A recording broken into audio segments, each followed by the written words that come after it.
Namo tassa bhagavato arahato samma sambuddhassa. Namo tassa bhagavato arahato samma sambuddhassa.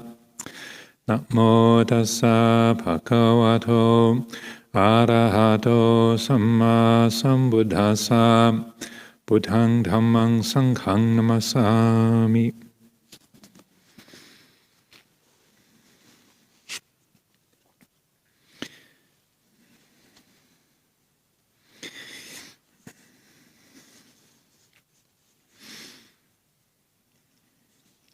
So continuing with this last of the 5 talks on dependent origination. This one's called Letting Go of Desire from the Ajahn Sumedho anthology. These are all talks given during the winter retreat of 1988. So we were talking about paticca samuppada, and particularly about desire, and specifically about identifying with the body. Then, of course, there are all the views, feelings, memories, and biases we have. Vedana, sanya, sankhara. We suffer not only from identification with the body, but also when we attach to the beautiful and to feelings. I want only the beautiful. I want only the pleasant. I don't want to see the ugly. I want to have beautiful music and no ugly sounds, only fragrant smells. We attach to what the world should be like. Opinions about Britain, France, the USA. Attachments to these views, opinions, and perceptions make up the Vedana, Sanya, Sankhara sequence of the 5 khandhas. And we can attach to all that in terms of self. It's my view, what I think and what I want and I don't want, what should be and what shouldn't be. And from that illusion of self come grief, anguish, despair, depression, sorrow, and lamentation. The insight into the second noble truth is that there is an origin to this suffering. It's not permanent. It's not absolutely always that something arises. The rising of dukkha is due to the grasping of desire. You can see desire because it is a Dhamma. It arises and ceases. You can see the desire that arises to seek the beautiful and pleasant on the sensual plane, through eyes, ears, nose, tongue, body, and mind. Kama tanha is sensual desire. Sensual desire always wants some kind of pleasurable or at least exciting experience. Kama tanha. You can see it in our movement of going towards and then grasping the sensory pleasures. So particularly with relationship and very visible, very obvious or tangible with kama tanha, or the desire for sense pleasure, is that, and it's kind of related to the way we tell ourselves stories, the kind of narrative that we give. We say, I always like this, or I always want to go and see new places, or I always like cake, or I always like the sunny weather. And we use this kind of language very, very regularly, and we tell ourselves those stories. And it might be that it's common for us to like a particular flavor or a particular sound, the music of the chanting or Bach or whatever it might be. So we say, "Oh, I like that. That's my favorite. I want such and such." And when we talk in those ways, we, in a way, are not looking at the way that desire works in and of itself. And particularly during the meditation, one of the most helpful insights that we can have is, say that you're sitting here in the temple or wherever you're sitting meditating or doing walking meditation, and then the feeling arises, I'm hungry, I really want something to eat, or I could really use a cup of tea. I really want a cup of tea. And in that moment, it feels like you are lacking that there is some food would make you happy, or a cup of tea would make you happy. And in that framework, we're believing that story that the mind says that I am this being that is lacking a cup of tea or something to eat, or or whatever it might be. And we believe that story, but it's a lie. And if you notice, and it's particularly, say, visible or easy to see in periods of sitting meditation, walking meditation, that a desire might rise up, like, oh, I really would like a cup of tea. And then 5 minutes go by and your mind has either gone back to the meditation object or that you've been distracted by something else, and that desire for a cup of tea has ended, it's not there. And so that when you had that feeling, oh, I would really like a cup of tea, or I'd really like something to eat, then you believe there's something missing at that moment. At least that's how my mind works. And that if you had that missing piece, the tea or the food or whatever it might be, then you would be happy. That's the dynamic of it. If I just had that missing piece, then the circle would be complete. But it's not true. And so what happens is that some time goes by, the desire comes to an end, or the mind gets distracted, and then you realize, I didn't get the cup of tea and nothing is missing. I didn't have that food. I didn't go up and go for a walk. Or you might feel like, oh, I really want to go for a walk, and you realize you didn't get up, you didn't go for a walk, and nothing is missing. I acknowledge that different people's minds work in different ways, but generally this is how it is for us. So that, to me, that's a really useful insight, because it's telling you that the desire was essentially lying, or giving you coming up with a half truth, and it wasn't as though your life was complete or the universe was missing something when you didn't have that cup of tea or that food to eat or that walk. It was just saying, in this moment, there's this feeling of this would be nice, or this is attractive. But when the key insight is that the desire comes to an end and nothing is missing. That feeling of hunger, particularly, we only eat in the morning time, afternoon, evening, early morning we don't eat. So it's quite natural for us to have feelings of hunger from time to time, and you can. Sometimes in the morning meditation you can really feel your stomach growling, like, oh, I'm really hungry, when's breakfast? And then in that moment there's an absence of food, but then the feeling goes, the wave of hunger departs, and then really, if you look at it closely, really allow that into the heart, you recognize, oh, well, is anything missing? Is the universe lacking anything right now? And you realize, no, how could it? It's not the case. And so if you can appreciate that, then that undercuts the whole tanha upadana bhava process, the whole craving process, because the mind is not believing that something is intrinsically missing, and if you kind of had it, quote unquote, then you would be happy. It's just recognizing in this moment there's this particular feeling of hunger or of restlessness or whatever it might be. That's what's here in this moment. The desire is telling you something's missing, but it isn't. It can't be in any absolute and real way. So that I feel is a very important insight. Very simple, very straightforward, but incredibly helpful, because when we see it in that direct and clear way, then we realize, well, I tell myself I always like this, or I always want that, or that this is good, but that's just a way of thinking. That's just a pattern of thought. That's just a way of speaking. Like if you're ill, if you have some kind of upset stomach, or you're feeling nauseous, then the mealtime comes around and you're not the slightest bit interested in eating, because your whole system is going, ooh, I feel sick. So food is completely uninteresting at that point. Whereas on an ordinary day, when the system is operating as it usually does, then it comes around to breakfast time or the meal time, and food is attractive and interesting. But if the body is sick, if there's nausea, then the food is not interesting. It's not attractive. It's not something that you always want, or something that is always good. It's not something that you always like. So it's helpful in this respect to be attentive to the stories that we tell ourselves. We say, I like this, or this is good, or that's bad. And we tell ourselves these stories, particularly about our own character. This is good about me, or I'm proud of this, or I'm embarrassed about this aspect of me, or I'm really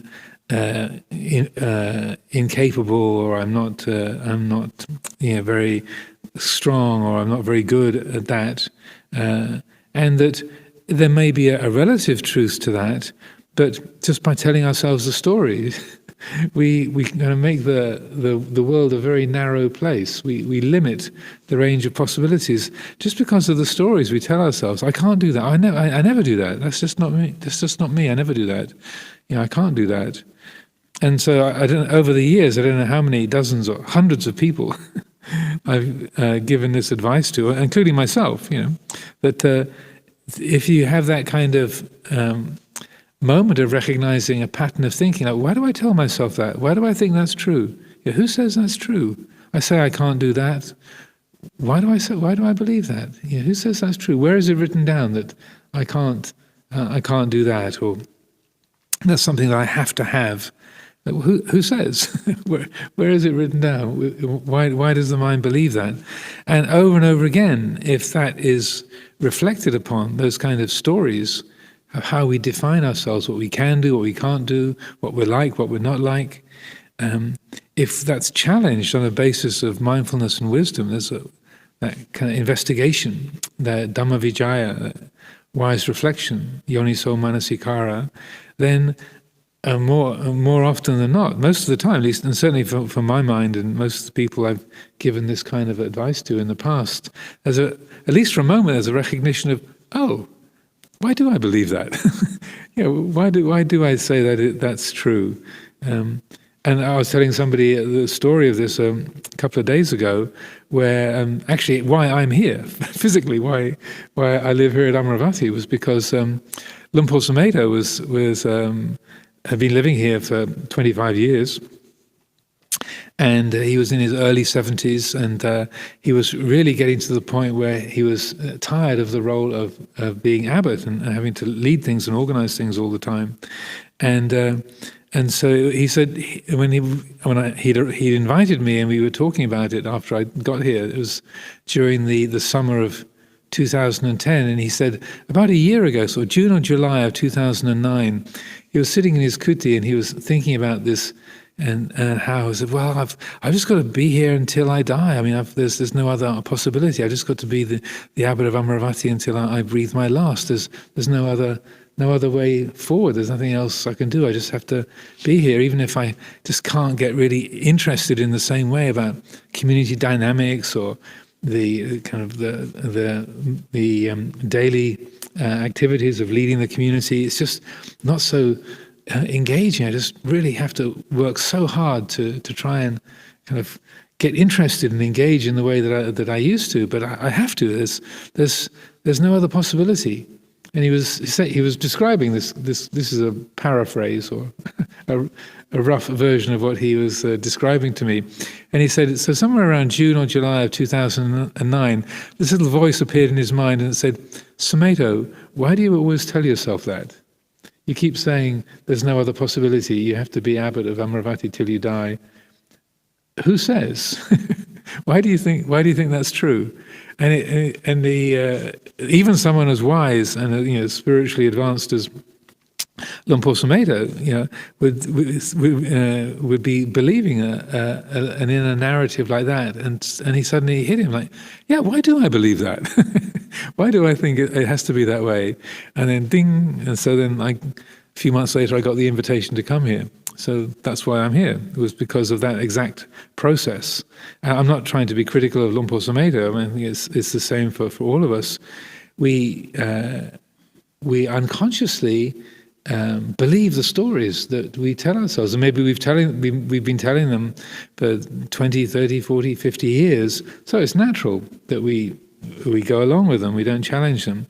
But a little reflective wisdom, just taking a step back and asking, why do I say it has to be this way? Why do I say that that's not possible? Or why do I feel like I've got to do this or I can't do that? And it's an interesting process to me. It doesn't take a lot of effort, but it's a very particular effort. Like, putting a key in a lock. It has to be the right key to put it in the right way. But if you do, then you can unlock a door that's been locked. So that kind of exploration, investigation can be so helpful. And it's kind of simultaneously liberating and embarrassing. That how long have I been carrying that around? Did I really just put that barrier in front of myself and then assumed I had to sort of stand behind it forever? Why did I put it there? Why do I believe I can't go through that barrier or can't walk around it? Yeah, oh, it's interesting. So I do encourage that kind of examination and wise reflection on the way that we create who and what we are, and to realize that there's no script. you can rewrite the story of your life and what you can do, what you can't do, and so many of the limitations that we meet are based on just random thoughts and beliefs and conditioning or comments that other people have made to us. Yeah, just the sort of the flow of circumstance in our life, and just a little bit of wise reflection, or like the Buddha himself. For the Buddha's enlightenment, why do I believe that the experience of pain is intrinsically liberating? This is the limit that feeling can go to. I'm a very vigorous ascetic.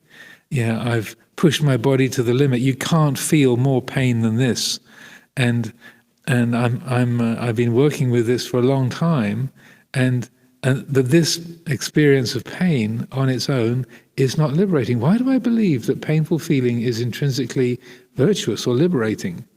And so even the Buddha, it took him a long time, at least 6 years of austere practices, to get to the point where, why do I tell myself that? Who says that's true?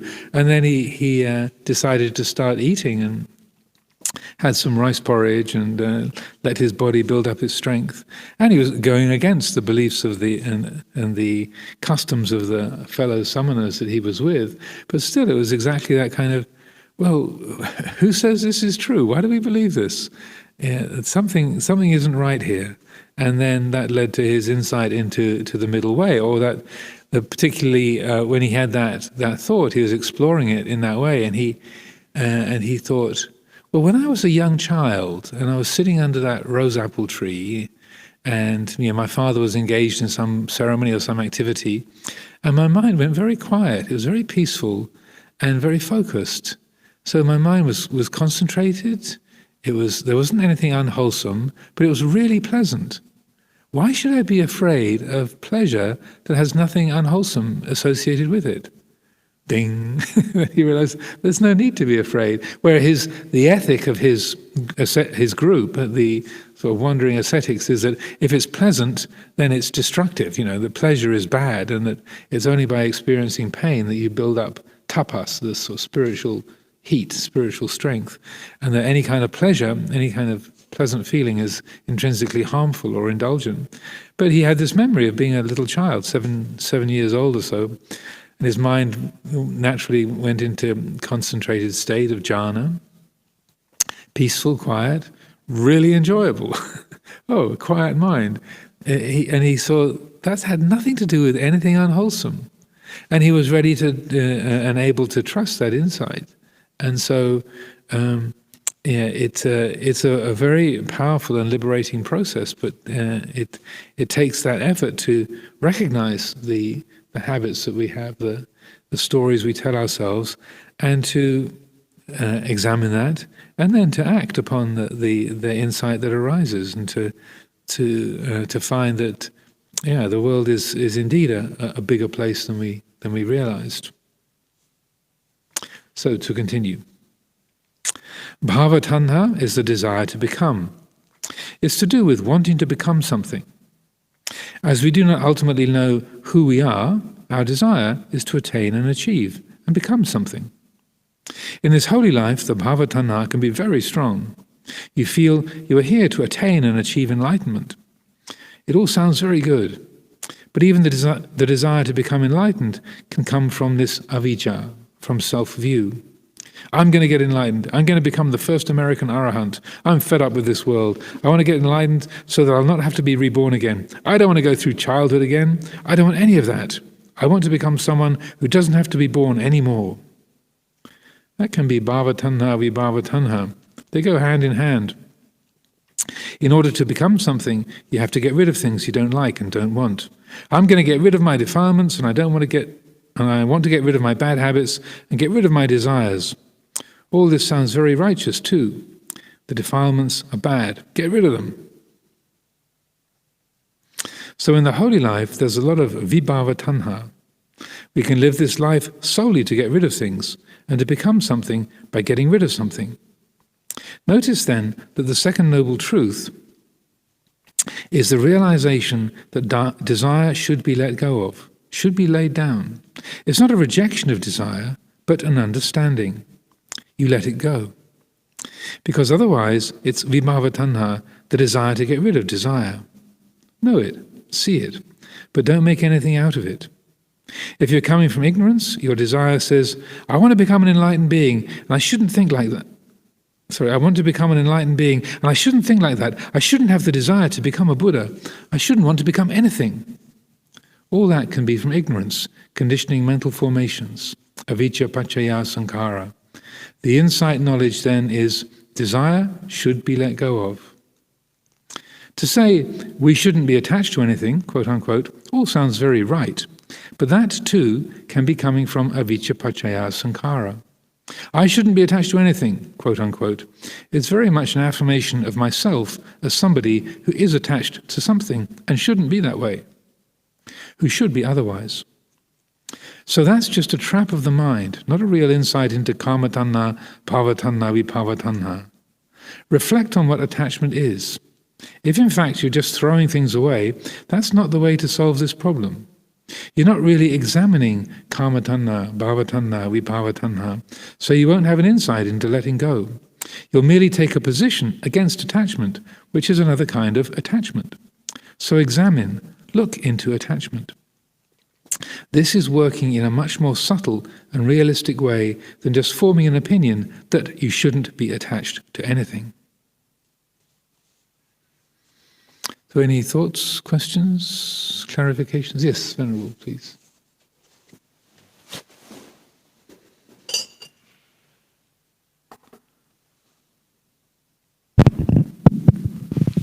So I have a question about pleasure and pain.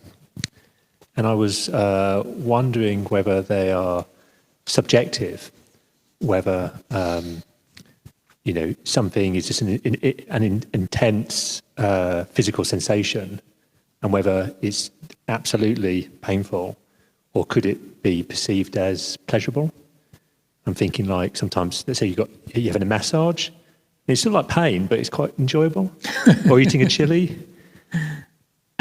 Yes, well, in many of Ajahn Chah's Dhamma talks, there's chilies appear. There's a lot of food in his Dhamma talks, but he talks about eating these really hot chilies, and that your nose is running, your eyes are running, and it's like, oh, these are so good. Everything is pouring. But it's, I would say that none of those conditions are completely. They're not absolutely pleasurable or painful. It's a sort of neurological reaction. And so that there can be a mixture of pleasure and painful feeling. I think in terms of Abhidhamma, the way it's described as the actual functioning is that you can't have a moment of pleasure and a moment of pain at the same time, but they go very quickly from one to the other. So in each mind moment, you have 64 mind moments in a finger snap, so that you can go from have a mixture of pleasure and pain, sort of following quickly along with each other, so that it feels like a mixture of both. But I would say it's the mind is generally experiencing a blend of those, or that it's not entirely pleasurable or entirely painful, but it'll be sort of veering towards the extremes of that.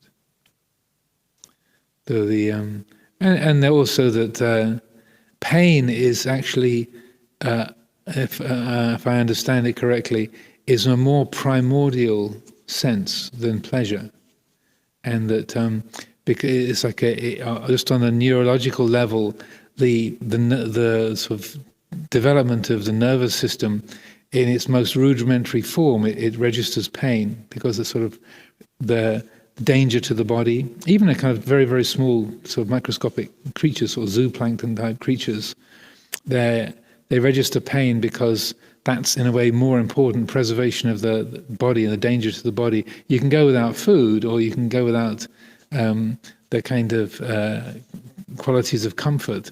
That's not so threatening. But pain means damage is being done, or there's a threat to life, so that pain is a bit more of a primordial sense than the different kinds of pleasure. And I think also in terms of the way our nervous system and our brains work, that the pathways to pain are much, much more simple and direct than the pathways of pleasure, and they are more, say, instinctual. I mean, also things are going to vary from one person to another, but I would say that in response to your question, that most of us are experiencing a blend of those. When something's painful, there can be a pleasure in it. When something's pleasurable, there can be a painfulness in it. Do you see what I mean? I guess what I was wondering is, because there's the first dart and the second dart, so you can remove the second dart, which is the wanting the pain to change, but you can't actually stop a painful feeling. And I was wondering whether equanimity could be such that it's just it's really not even felt as painful. But would it still be felt as painful, but you just don't make a problem out of it? Yeah, it's still painful. I think in terms of equanimity, or like the Buddha describes when he's very old, he says, "My body is like an old cart held together with straps and strings." And he said, "The only way I can experience comfort is to completely absorb the mind into emptiness."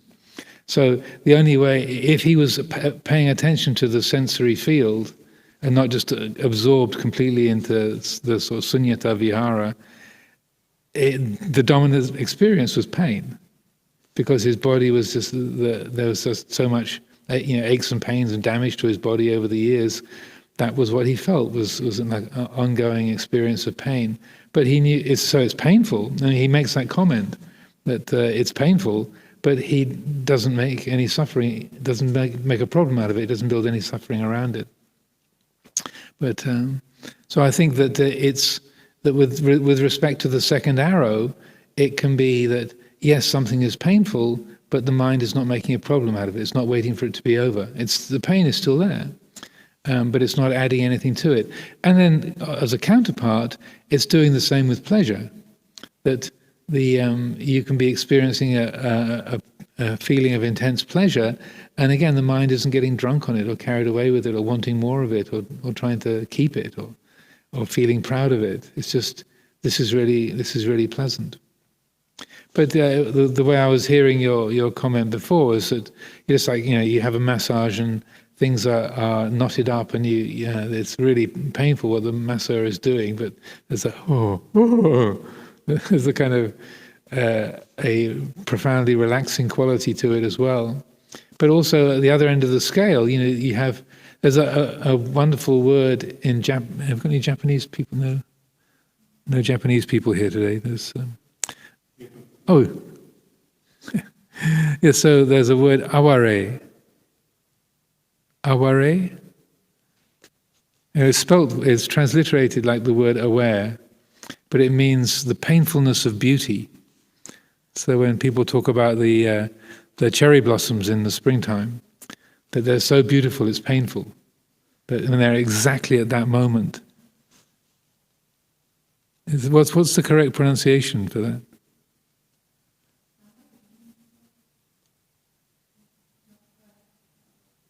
Yeah, I understood it was a Japanese word.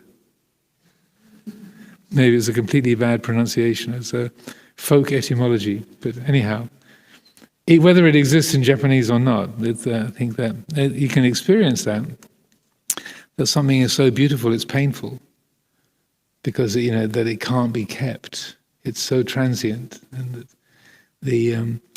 and so that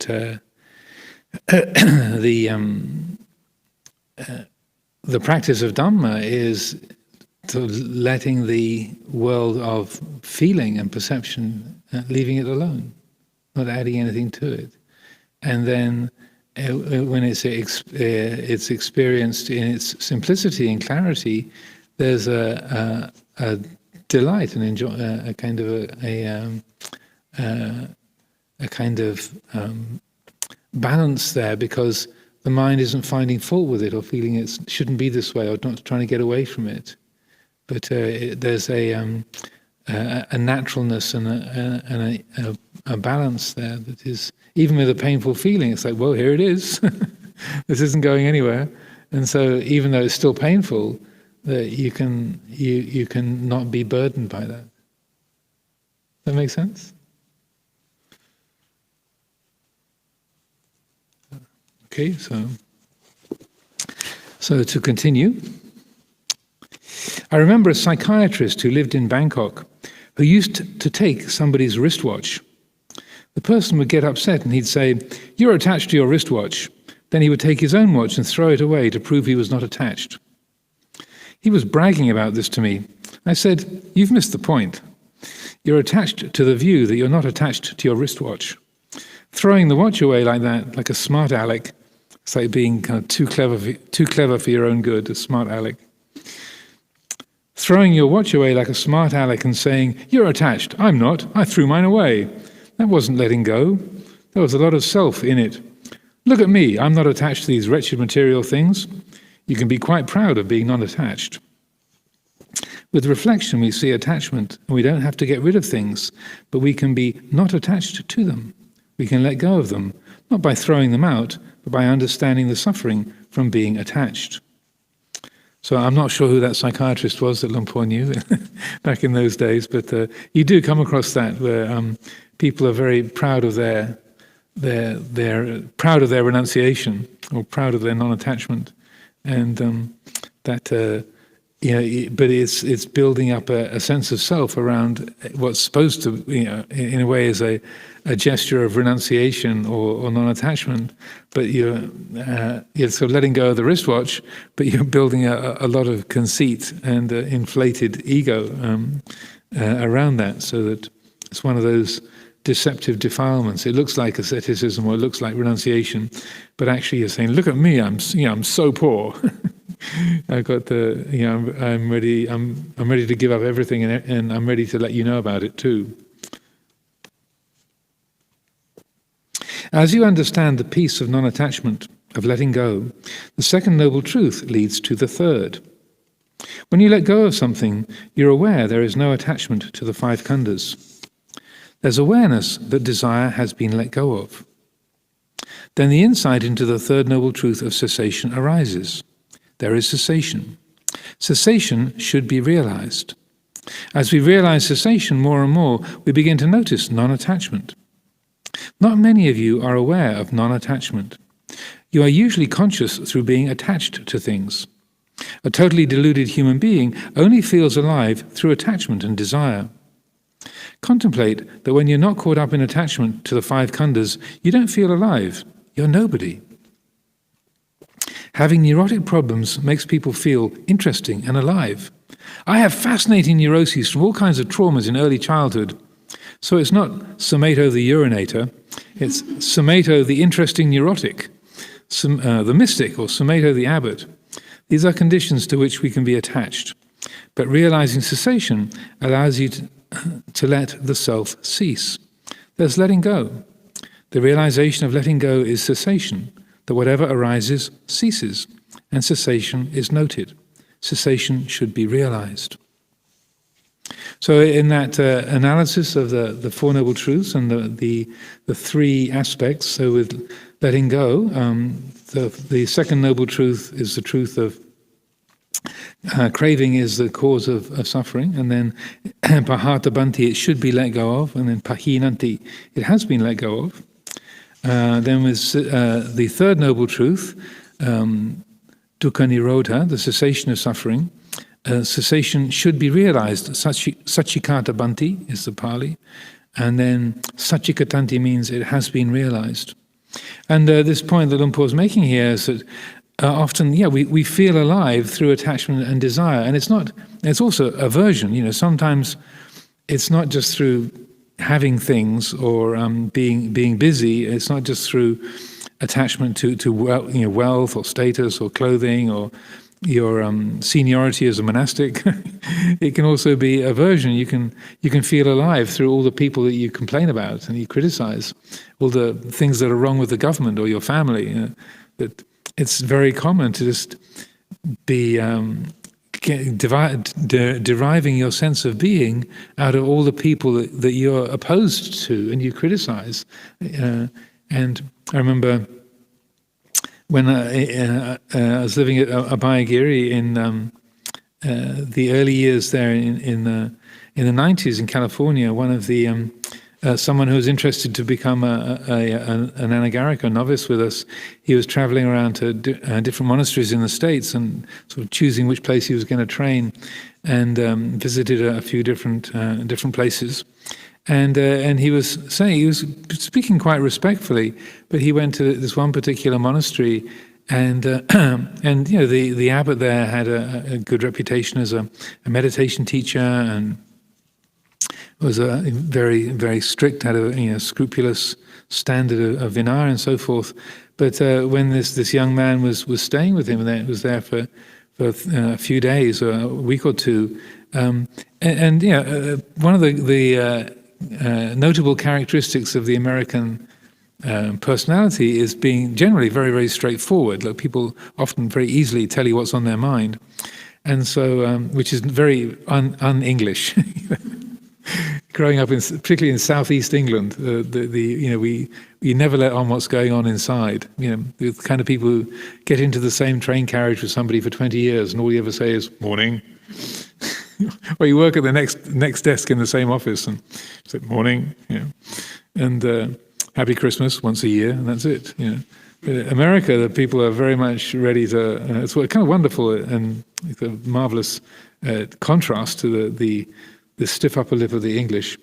And so this fellow was telling me how he'd been in this monastery, and more as a kind of observation, he said, this is a very wonderful monastery, and I really enjoy your teachings, but do you realize that whenever you talk about other people, all you do is criticize? I said, I've been here for a week, and you've never mentioned any other human being without telling me what's wrong with them. He said, do you realize that you do that? And he didn't mean it as an insult, but it's just like an observation. It's like, are you aware that whenever you talk about people, all you do is criticize and complain? It's kind of astonishing. Do you see anybody that's worthy of praise? And he said he had to think for a moment. But he did come up with one or two people that he could speak positively of. But that's the kind of habit we can get into, or that you feel like you've got to be excited about something, you've got to be interested in something. Again, living in the States for a long time, being excited was taken as an automatic and intrinsic good, so that to say something, to approve of something, you'd say that's exciting, or if you're disapproving, that's not exciting. That to be excited is somehow taken as, yes, that's a sign of being alive, truly alive, and you're with things. And so that the sense of not, being upset, being excited, being attached and filled with opinions or wanting things, we can feel that we're not really alive. It can come across as a kind of a dullness or a numbness, and that sense of cessation of dukkha can be like, well, that doesn't sound very interesting. It's not interesting, not exciting, and that we can find ourselves pulled away from that quality of peacefulness, just to be feeling like we're alive, and it's something that triggers those instinctual reactions, and kind of anything will do to have an opinion, to have a plan, to have a memory, a regret, something that you feel guilty about, something that you're looking forward to, someone that you're upset about, someone that you're in love with, somewhere where you want to be where you're not yet, or somewhere you used to be and how great it was. That the mind will take any kind of object and have a relationship to it, positive, negative, of any kind. Anything will do. And in the meditation, you can see how this works. Sometimes sitting, watching the mind, seeing it just trying to chase after, a sexual fantasy, and then a regret, and then a plan, and then a sweet memory, and then an opinion, and just like searching through the boxes in the attic, looking for something, anything that'll be an excuse to engage and to give a sense of being, a quality of defined identity, and to me that's really interesting, because anything will do.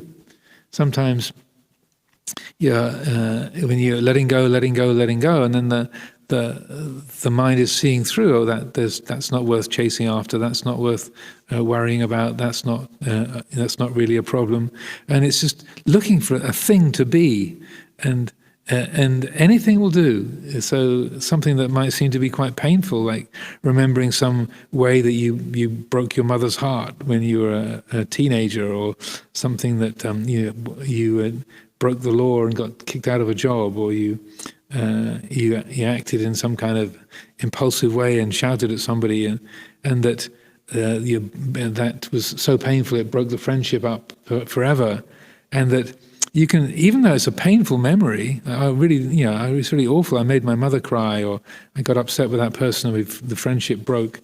There, even at the moment that the mind takes hold of that painful memory, or that kind of uncomfortable feeling, something in the citta goes, yes, I am to blame. Yeah, I have got a problem. Yes, great. You got an excuse to be something, and so that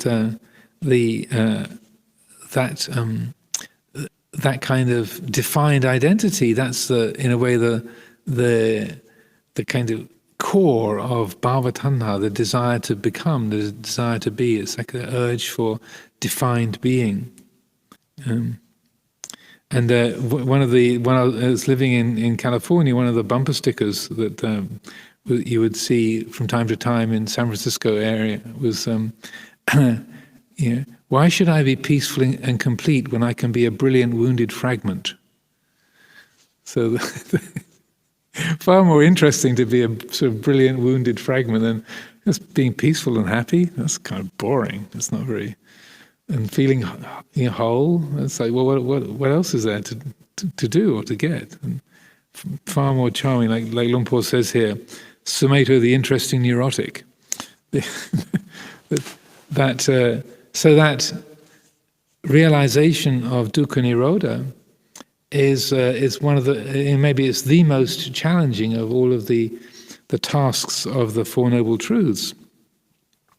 To open the heart to the ending of suffering, to the freedom from grasping, and to let that not be felt and appreciated in the context of, I want to be interested, excited, I want to be something, but to let the heart fully open to that spacious, peaceful quality. And then what happens is, when there is that sachikata bhanti, that is to be realized, sachikatanti, it has been realized, there's a kind of inner blossoming and an inner brightness that is present, that their heart awakens to Dhamma itself, to embodies Dhamma, and so that there's a kind of luminosity, a radiance, a brightness of the heart that is realized, is known when the attention is really given to that quality of spaciousness, silence, stillness, when the thing comes to an end, when the dukkha ceases, when the grasping stops. The instinct is, when the grasping stops, there's a few seconds of, thank goodness that's over. And then, okay, what's next? And we start hunting for another interesting thing to be or to do, to have. But if instead of hunting for the next thing, there's just a staying still, being open, attending, and then that moment, the present moment, is not just experienced as the absence of that painful thing or that thing that just stopped or just got let go of, but rather the heart opens to the quality of Dhamma, the timeless, ever-present, fundamental reality of Dhamma itself, which is not a thing, but is ever-present.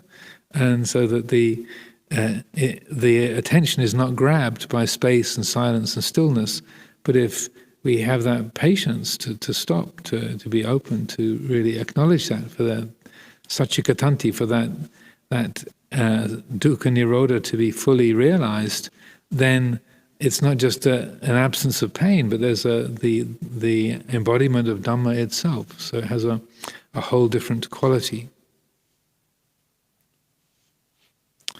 So our practice is one of realizing cessation. That is when we talk about emptiness. We realize the empty mind where there is no self. There's no sense of the mind being anybody. As soon as you think of it as my mind, if you grasp that thought, you're deluded again. But even if you have my mind, quote unquote, and see it as that which arises and ceases with non-grasping of it, then it's just a condition. There is no suffering from that. It's peaceful. When there's no self, there is peace. When there are me and mine, there's no peace. When you let go, there is cessation of me and mine. There's peace, calm, clarity, dispassion, emptiness. I observe that when there is no self, no attachment, the way of relating to others is through the Brahma-viharas, the divine abodes. Metta, kindness, karuna, compassion, mudita, sympathetic joy, and upekkha, serenity. These are not from a self or avijja. It's not that there's an idea that I must have more metta for everyone because I got a lot of aversion and I shouldn't. I should have loving kindness for all beings. I should feel compassion. Sometimes I just want to kill everybody. I should feel a lot of metta, mudita, be kind and joyful and sympathetic with people. I should be serene too. From a selfish person's point of view, the Brahma-viharas are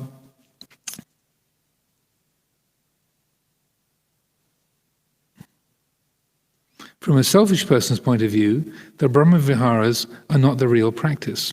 The desire to become someone who has a lot of metta and karuna and all that kind of thing is still bhava-tanha. But as the illusions of self fall away, this is a natural way to relate. You do not become a vacuous zombie through understanding Dhamma. You still relate to each other, but through kindness, compassion, sympathetic joy and serenity, rather than through greed, hatred and delusion. So that, I feel this is a very helpful and significant point, is that when we let go, realize cessation, it can come across as like sort of switching off or disconnecting, or we talk about non-attachment. So as Luang Por says, it doesn't mean that you're a vacuous zombie. You don't become a vacuous zombie through understanding the Dhamma. Everything is empty and so kind of dissociated or abstracted from the sense world.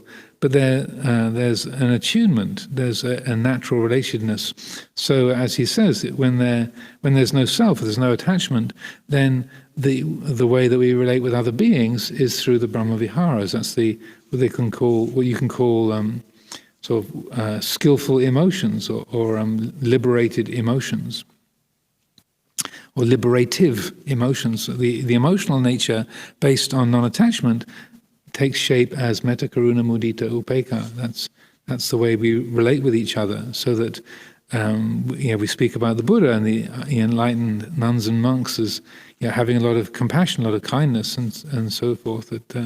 That's the motivating emotions when the heart is free of greed, hatred, and delusion. So, but as he says here, it's not like there's a kind of calculation. I haven't got enough metta. I should have more metta, or I shouldn't have metta here. I should have compassion. Compassion is the appropriate thing. It's not like kind of decision process, but in a natural responsivity to the time, the place, the situation, what's needed in any one moment. That's what guides what arises. And so that from the outside it can be said, oh, this person is a very compassionate person, or she has a lot of loving kindness.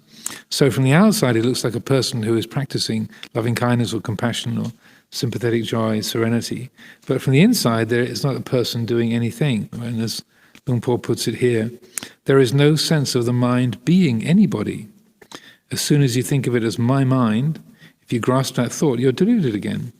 But if you, so that, as I often say, the mind is not a person. The mind is Dhamma. It's not a person. It knows the personal qualities, like the body and speech and thoughts and feelings. It knows the personal qualities arising and ceasing. But the citta, in and of itself, is not a person. It's not a personal quality. And as Luang Por says here, there's no sense of the mind being anybody. But even if you have my mind and see it as that which arises and ceases, so that when there's clarity, there's still thoughts and sensations and seeing, hearing, smelling, tasting, touching, and so just using ordinary figures of speech, you can say my mind or my body or my name and my age and so on. Those personal qualities can be referred to, but the mind isn't attaching to those or seeing those as any kind of solid, absolute identity, like Luang Por was saying about the aging process. You can say, I am getting older. So, well, if there isn't an attachment to the body's getting older, but that which knows the body doesn't have an age. It's timeless. It doesn't enter into that time-bound condition. So, any thoughts, questions? Yes.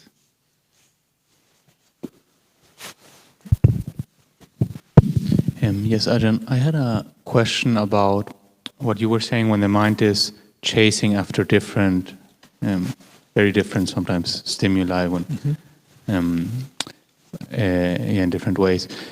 And this idea of being caught in the momentum of, or like a whirlpool of just chasing after things, and how sometimes one can, like if one prepares beforehand, like in meditation maybe there's the space to stop and look at this activity, but how sometimes the mind in daily activity, because there wasn't enough mindfulness and preparation, can go into this kind of chasing thing and go into, it seems like it's trapped sometimes, and it's very hard to, maybe one notices, okay, I'm in the middle of this thing, like with eating, for example, like getting really excited about something, so, or in conversation, and how to get out then, because it seems extremely difficult once one is in the middle of something to step out when there wasn't the preparation beforehand. Oh, well, even if there was preparation. Well, it's rather like being on a bus or a train. The vehicle is moving. You can't get off till you get to the next stop, and so the whole thing is going along. But at this moment, there isn't the capacity to step off it. And sometimes in meditation, it's like that. It's just the mind gets onto a particular track, and it just goes. But you can know, like sitting on a bus, I'm on the bus, and this is the experience of being on the bus, and this is the effect of having climbed on board, and this is the particular route it's following, so this is what I see outside the windows. So that what you can do with the practice is recognizing this is the view from the bus, it's like this. So sometimes the mind gets onto those particular moods, and it can be very instructive in a way, because you can sit there for, say, 10 minutes, 20 minutes, half an hour, just saying no, no, no, and the mind is sort of desperately trying to pursue some kind of fantasy or a plan, some project that you've got, and it's like, and you can just sit there going no, no, no, and it gets really stuck on this one particular track, and then I don't know what your mind is like, but so each time it's let go of, in that moment, it's clear, like, no, that's nothing to get upset about, nothing to get excited about. Just let it go. You're not really interested, but the momentum is there, like sitting on a train or a bus, zooming along. And so what happens is that after a period of time, something goes, oh, well, that one's not working. Let's try regret instead. And it just changes track altogether. So it's like the bus sort of takes a detour. And that you've been sort of getting wrapped up in this sort of plan for next week. And then I keep saying, no, I'm not interested, no. And then because it's not getting any response there, the desire mind just takes a different track altogether. Still just looking for some kind of object. So, but even if it doesn't choose something different, just patiently sitting there saying, no, I'm not interested, no, let go. Just so that you can sit on a bus and just watch the landscape go past the window. You don't have to make anything of it. It's just, for whatever reason, like being in the middle of the meal, it's just like, oh, it's the meal time and the body needs food, so here we go, this is what's happening. And so there is a momentum there. But even if there's that momentum, there's still the mind that knows, oh, here is this compulsive feeling, it's like this. Here is the mind in this state of being caught up in this plan for next week, or this regret about last year, or that's what it's making, it's trying to invest in it, trying to make a story out of it, and just very patiently, calmly say, no.